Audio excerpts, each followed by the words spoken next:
ګرانو ماشومانو سلامونه خدای دې وکړي چې ټول جوړ روغ اوسئ او بیا هم ټول منظم ناست وئ چې تاسو ته زه یوه ښکلې نوې قصه وکړم. دا ځلې یوه ښکلې قصه لرم د څه په نامه. ما خو په مخکې تصویر کې تاسو ته لیکلی و. ما ویل چې تاسو یې لوستی شئ او که نه حتما هم لوستې. کاظم او پتنګ. کاظم او پتنګ په نامه نوې قصه مې تاسو ته راوړې. ډېره خوږه قصه ده. اوس ورته غوږ شئ. دې تصویر کې وینئ دا هلک څومره ښکلی هلک دی، څومره مؤدبه ښکلی معلومیږي. نو د دغه هلک قصه ده. د دغه هلک نوم کاظم دی. اوس راشئ چې ویې لولو چې په دې قصه کې څه لیکل شوي. کاظم له خپلې کورنۍ سره په یوه کلي کې اوسېده. د هغه پتنګ ډېر خوښ و. کله به چې د ولیدل ځینې ماشومان له کاغذ نه ځان ته پتنګ جوړوي او په هوا کوي یې، نو ډېر به ځورېده چې ولې دی نشي کولی ځان ته پتنګ جوړ کړي او وایل وځوي. ښایي تاسو پتنګ خوښیږي؟ کله چې پتنګ په هوا شي ډېر خوند کړي. نو وګورو چې په قصه کې نور څه لیکل شوي. ولې دلته کاظم خفه معلومیږي؟ په دې تصویر کې وګورئ کاظم ولې خفه معلومیږي. نو اوس به زه درته ولولم. بیګا چې د کاظم پلار او کاکا له وظیفې نه کور ته راغلل، نو کاظم ته یې پام شو چې ډېر خفه معلومیږي او هیڅ خبرې هم نه کوي. د کاظم کاکا ترې پوښتنه وکړه او ویې ویل کاظم جانه نن لږ خفه ښکارېږي، څه خبره ده؟ کاظم خپل کاکا ته ورنږدې شو او ویې ویل هو کاکا جانه زه ډېر خفه یم، ځکه زه تاسې ته هیڅ ارزښت نه لرم. نورو ماشومانو ته د کورنۍ لویان د لوبو شیان اخلي او اجازه ورکوي چې باندې له انګړ نه لوبې وکړي، خو زه دلته کور کې بندیوان یم او هیڅ هم د لوبو لپاره نه لرم. ښه نو دا کاظم ولې داسې ویلي؟ تاسو پوهېږئ چې ولې ویلي دا خبرې ولې کړي؟ دا یې په دې خاطر کړي چې د ده پتنګ ډېر خوښ و خو ده پتنګ نه درلود. نو ده ګیله وکړه، د کورنۍ د مشرانو نه یې ګیله وکړه چې تاسو ماته د لوبو شیان نه جوړوئ. ښه نور به ولولو چې په دې قصه کې نور څه خبرې شوي، نور څه خبرې دي. کاکا یې څه ورته ویلي، پلارجان یې څه ورته ویلي. د ده کاکا ورته وویل کاظم جانه داسې نه ده، ته موږ ته ډېر ګران یې او ارزښت لرې. اوس وایه څه شی د لوبو لپاره غواړې؟ ووایه زه به یې درته برابر کړم. کاظم وویل زما پتنګ ډېر خوښیږي او دا مې هم خوښیږي چې ته او پلارجان مې راسره وئ تر څو هغه په هوا کړو او د نورو هلکانو پتنګونه غوڅ کړو. دا خو یې داسې عجیبه خبره کړې، کله چې پتنګ پورته کېږي بیا یو د بل سره غوټه کېږي، یو ترې غوڅېږي یو پاتې کېږي. هغه پتنګ غوڅېږي چې څوک تجربه یې ونه لري، پتنګ پورته نشي کړی، نو هغه څوک غوڅېږي. نو د ده دغه هیله ده چې د نورو خلکو پتنګ غوڅ کړي او د ده پتنګ په هوا کې وي. دا نو ډېره ښه لوبه ده، ډېره په زړه پورې لوبه ده. اوس به په بل تصویر کې وګورو چې بیا څه شوي په دې قصه کې. تاسو هم فکر وکړئ چې بیا به څه شوي وي. کاکا او پلارجان به یې څه ورته ویلي وي. تاسو په خپله سوچ وکړئ.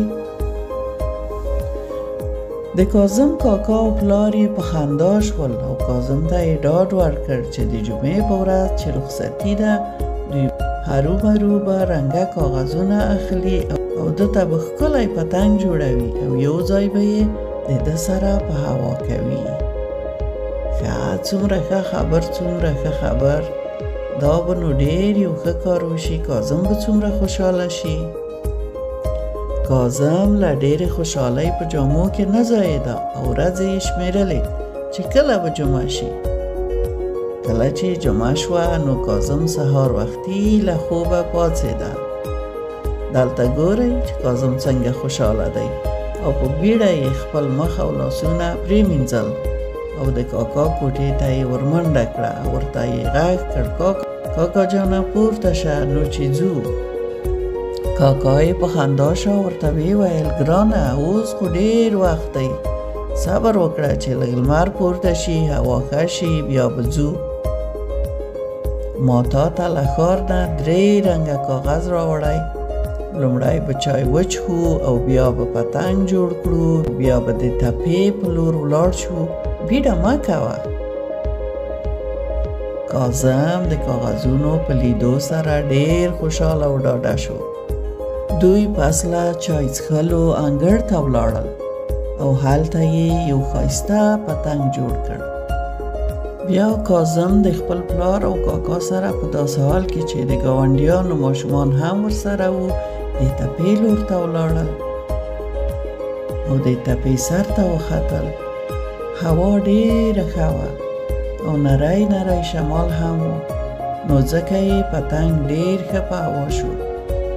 کاظم منډې وهلې او خوشحالي یې کوله او کله کله به یې د پتنګ تار له کاکا او پلار نه واخیست او خپله به یې له پتنګ سره لوبې کولې. کاظم زده کړل چې څرنګه پتنګ جوړ کړي او بیا یې په هوا کړي. هغه ورځ په کاظم ډېره خوشحاله تېره شوه.